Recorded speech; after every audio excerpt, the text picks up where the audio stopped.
Today we're going to take a first look at Blackmagic's new camera app for iPhones, and I think it's a game changer. We're going to talk about this app and we're going to see some of the settings in it where you can control the ISO, shutter speed, frame rate, and you can lock those things, unlock those things. You can change the focus manually. You can see professional cinema camera controls like zebras, histograms, and you can even see the focus assist that can let you do focus very precisely. This is going to change the way we view digital filming these days. And on top of that is the image processing of Blackmagic cameras. So that means that the videos that are being created are being processed under the software of Blackmagic, and then they're going to be available to you as videos. So that means, in simple terms, is that you would get much higher video quality and you would get much better colors. And with the coming of new iPhone 15, you would also get the support for shooting in log color space. Another very cool feature that they have recently introduced is the integration with cloud storage. So that means that you can create videos on your Blackmagic Camera app and you can sign into your cloud and you can select the settings, and after that you can select a project in your cloud server, which is a DaVinci Resolve project. So what happens is that the footage that you're shooting is automatically uploaded to the DaVinci Resolve project that one of your remote editors is working on. Registering on DaVinci Resolve cloud server is free of cost, but if you want to get storage over there, you'll have to get a monthly plan, and the plan starts from I think $15 for 500 gigabytes per month. And this cloud upload feature is also available in one of the latest cameras of Blackmagic design. Now I think let's test out the camera and let's see what we've got here. Alright, so this is the camera app, and by default you can see that I have all the overlays that I would get normally in a Blackmagic camera. And I've got the lens, which I can change from here, because in this iPhone we have three different options of the lenses. We have a wide lens, which is like this, we have a 26 mm lens, and then we have a 52 mm, which is a telephoto one.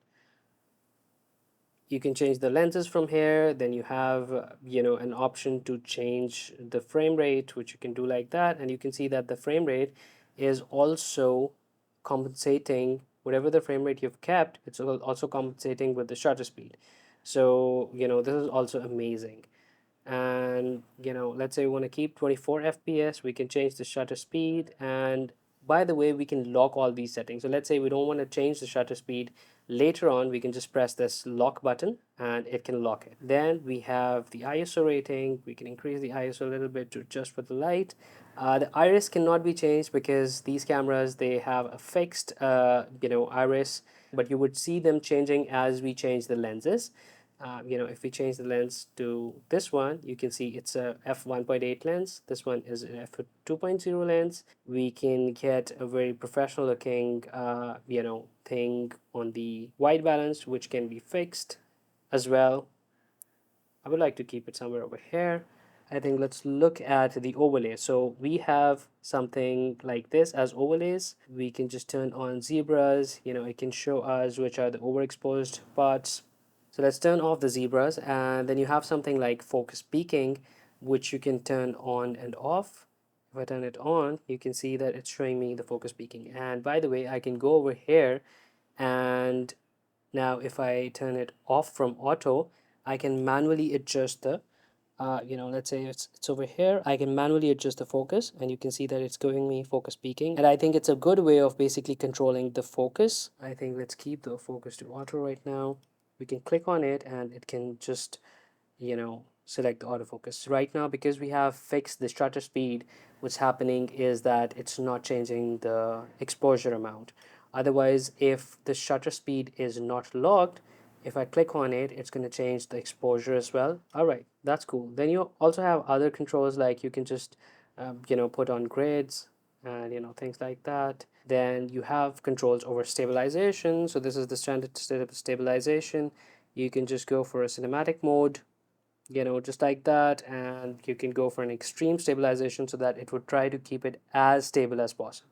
What you can do is that you can digitally zoom the image as well from this section, which is going to allow you to digitally zoom it like this.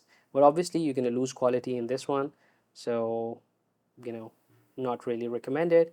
And then, you've got the media, which you can set and log into Blackmagic Cloud, and it can automatically be synced in the project that you've set. You can go to chat again, you'll have to log into that. Then you have a lot of different settings. You can set the codec to ProRes 422HQ or other things. You can change the resolution.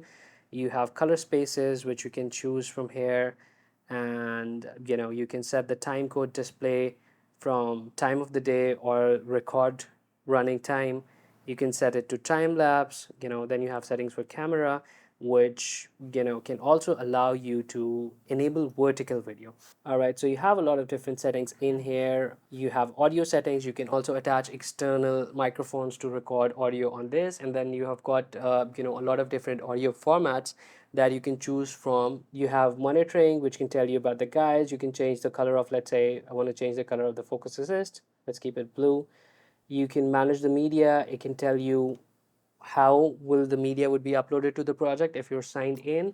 And then you can add LUTs over here. You can display certain LUTs, and you can see how the color graded version of this footage that you're shooting would look like. Now the problem would come in when we'll try to shoot it in the bright regions, keeping the shutter speed fixed, because if the shutter speed is fixed, let's say this region, if the shutter speed is fixed, because we have a fixed iris, the light is too much. So for that, I think we'll have to remove this lock, and then we can select a bright portion in there, and then we can shoot it, just like that. I don't know if we have any ND filters that come for iPhones. If you have any ND filters available in the market for iPhone, do let me know in the comments. I would be really excited to know about that. So these were my thoughts about this new Blackmagic Camera app. If you have tested it out, please let me know in the comments how do you think about this one, and I will see you in the next video.